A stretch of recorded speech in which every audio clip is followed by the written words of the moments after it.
The toilet broke while she was using it. That doesn't mean that she broke it.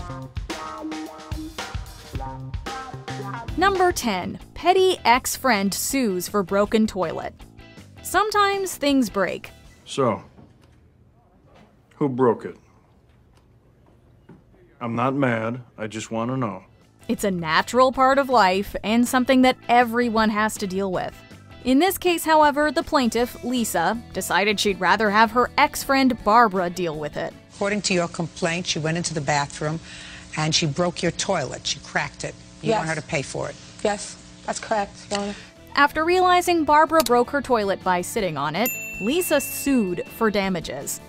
Unsurprisingly, Judge Judy was quick to call out the ridiculousness of the case and asked why Lisa thought the defendant should be responsible for her toilet. The toilet broke while she was using it. That doesn't mean that she broke it, and that doesn't mean that she's responsible for it. She didn't have a good answer, and Judge Judy quickly dismissed the case as being stupid, telling the woman to grow up before determining the case closed. Number 9. Woman tries to give her mom her friend's baby. Sometimes a situation has no easy solution, but the response to frustrating circumstances should never be violence, especially towards the people you're asking for help. If you tell the truth, you don't have to have a long memory. If you're going to make up stories, you're going to look very foolish and it's going to be very unpleasant. In this case, a mother sued her 20-year-old daughter for damages after she went on a bizarre rampage following her mother's refusal to take her friend's child. Your stepfather, according to you, came in and said, "What are you trying to do? You want us to take this baby so that you and your friends could go out partying and having a good time?" The friend was unable to support the baby, but instead of asking her mother to adopt the child legally, this woman thought it best to pawn the child off to her like a kitten. It's not like you're pawning off a kitten, you know. This is not a kitten. After hearing the story, Judge Judy was clearly perplexed by the audacity of the young woman to ask such a thing of her mother, and by extension, her stepfather. Number 8. Man accuses woman of faking death. It's easy to blame a store or salesperson when something's wrong with an item days after you've purchased it. You want to return this couch? It's cut in half. That's what I'm telling you. Did you cut this couch in half? In this case, however, the plaintiff wasn't complaining about broken furniture, but a sickly puppy. Steve Leitner had purchased the puppy from someone in a Walgreens parking lot on a Saturday and realized that it was sick the following Monday. The only sympathy I would have for you is if she masked somehow symptoms of a sick puppy and knowingly sold you a sick puppy. And you don't have any evidence of that. After being told it was underweight, he sued the woman he bought it from, insisting that she was at fault for selling him a sickly dog. He even went so far as to accuse the woman of faking her death and the deaths of her children, a claim for which he seemed to have very little evidence. Evidence that she tried to get out of this or contacting me by faking her own death and faking her children's death. Number 7. Car salesman sells one car to two people. Car salesmen are sometimes known for using persuasive double talk to convince you to buy a vehicle, but this salesman skipped the pitch and went right to a full-on scam. Am I getting it right? You got so far. There's some missing parts. You've got so far, no, the simple story, and I'm a very simple girl. Salesman Robert Martin promised two separate people a car he valued at $1,500 and collected money from them both before being taken to court by the plaintiff. As Judge Judy points out, he was effectively paid twice for the same car, and a car that was only valued to be worth $825 at that. $825. So, sir, you are the only person who is now seeking $7,000 for an $800 car. Do you understand how stupid that sounds? Somehow, even after this revelation, the defendant still doesn't understand what he's done wrong and pushes for a $5,000 countersuit. Even more baffling, his nephew, who was promised the car alongside the plaintiff, actually agrees with him. Are you going to do that? No. Why? Because I think my uncle was in the right for what he did. Number 6. Defective Pug Purchaser. This woman is the real Karen of dog owners. Having never owned her own dog, Rachel purchased a pug from a breeder. Is this the first time you've had a dog? Since I was a child, yes. So this is the first time you've really Yes. had a dog? She and her son were happy with him, and they even wanted a second dog. So far, so good.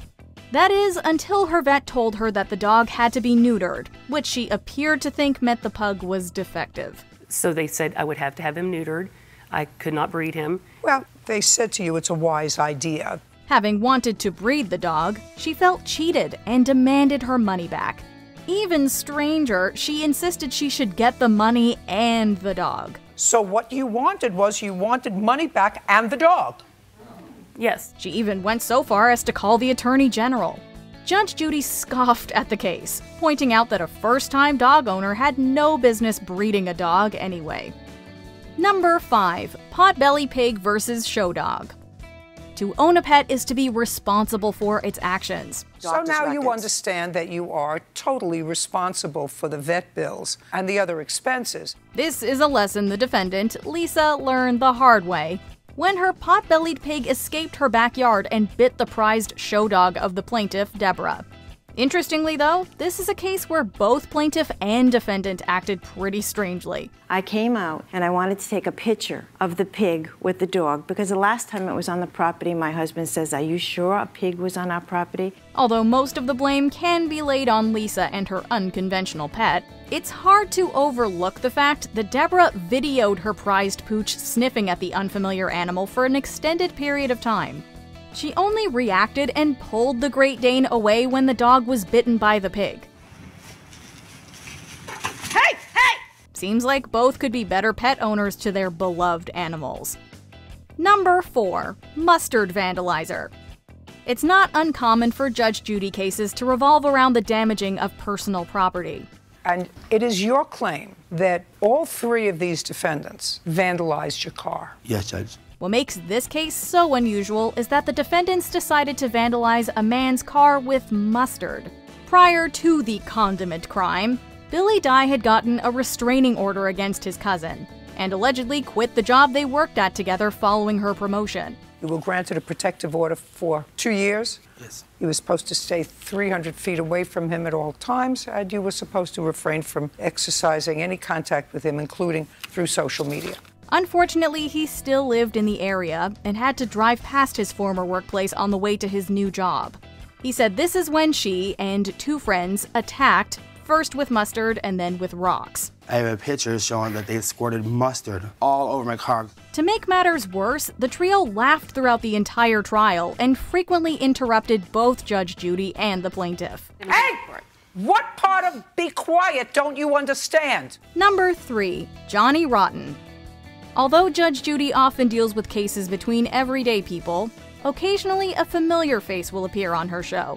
One such case was when Johnny Lydon, better known as Johnny Rotten, appeared on the show as a defendant against a drummer named Robert Williams. The charge? That Rotten laid a vicious headbutt on Williams during a heated contract dispute. It was a case made for Judge Judy. You would think that charges of assault, battery, and neglected payments would cause the singer to be on his best behavior for Judge Judy. True to his bad boy reputation, however, the Sex Pistols frontman consistently acted out in front of the famous judge, antagonizing and interrupting her as she attempted to hear both sides of the case. Hey, be respectful. I'm respectful in your house. Don't be disrespectful in my house. Surprisingly, she ended up ruling in his favor regardless, as the drummer lacked adequate evidence to support his claims. Fairly obvious conclusion. Number 2. eBay Scammer. On eBay, most items are used, meaning what you see is what you get, but this seller took that sentiment a little too literally. She can't read. It's not my fault she can't read. When someone won 2 cell phones by bidding on the items in Kelly Filkinson's online shop, she instead sent 2 photographs of the phones that had been shown online. And you sent her 2 photographs of the cell phones. And you say that that's what she paid for, 2 photographs of the cell phones. Are we understanding each other? Yes. You're an idiot! Even as Judge Judy insulted the woman's moral compass and called her an idiot, Kelly refused to back down. Her stance was that the listing was, and always had been, for the photographs, and that the plaintiff suing her received what they'd paid $467 for. You're a thief! Outrageous! You are outrageous, madam! She even gave a bad review on the website when they complained. Number 1. Pregnant woman busts friend's windshield. Sometimes it's not just one person who might seem strange, but an entire case.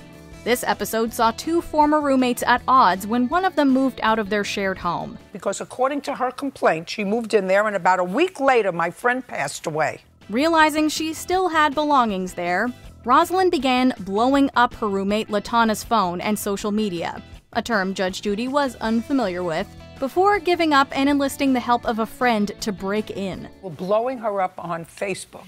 You know what that means? She kept hitting her up like over a and over again. Call over and over and over and over again. Okay. The pair successfully broke in, but got much more than they bargained for.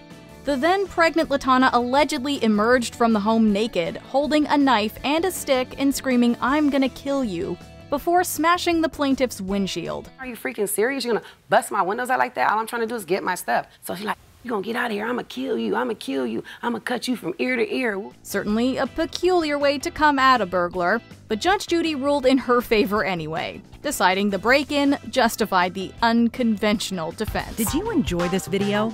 Check out these other clips from MsMojo, and be sure to subscribe and ring the bell to be notified about our latest videos.